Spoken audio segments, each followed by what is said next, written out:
విజయవాడలో ఏపీ మంత్రులు సమావేశమయ్యారు. ఇప్పుడు లైవ్ లో చూద్దాం. ప్రజాస్వామ్యాన్ని చంద్రబాబు నాయుడు గారే ఎమ్మెల్యేలను కొనుగోలు చేసేదో కూనీ చేస్తున్నాడని మాట్లాడుతూ ఉన్నారు. ఇక్కడ కొనుగోలు అనేటువంటిది సృష్టికర్త మీ నాన్న. ఇక్కడ కొనుగోలు ఎవరు చేయటంలా.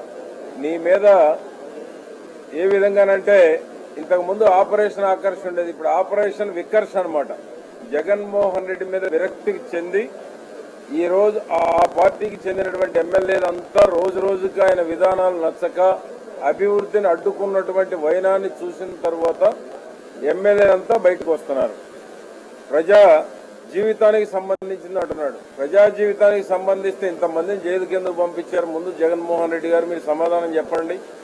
ఐఏఎస్ ఆఫీసర్లను జైలుకు పంపారు, ప్రముఖ వ్యాపారవేత్తలను జైలుకు పంపారు, మంత్రులను జైలుకు పంపారు.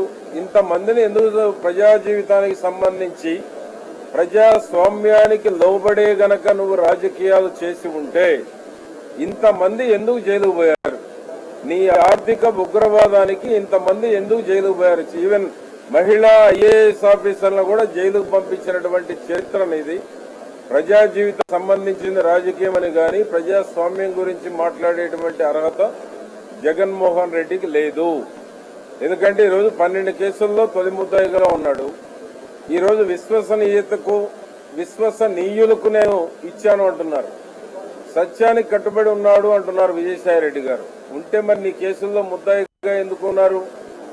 ఒక అమ్మాయి మరొక ముద్దాయికి సీట్ ఇచ్చి విశ్వసనీయులకు సీట్ ఇచ్చానని గొప్పగా చెప్పుకునేటువంటి జగన్మోహన్ రెడ్డికి డెమోక్రసీ, ప్రజాస్వామ్యం గురించో ప్రజా జీవితం గురించి మాట్లాడేటువంటి అర్హత ఎక్కడుంది?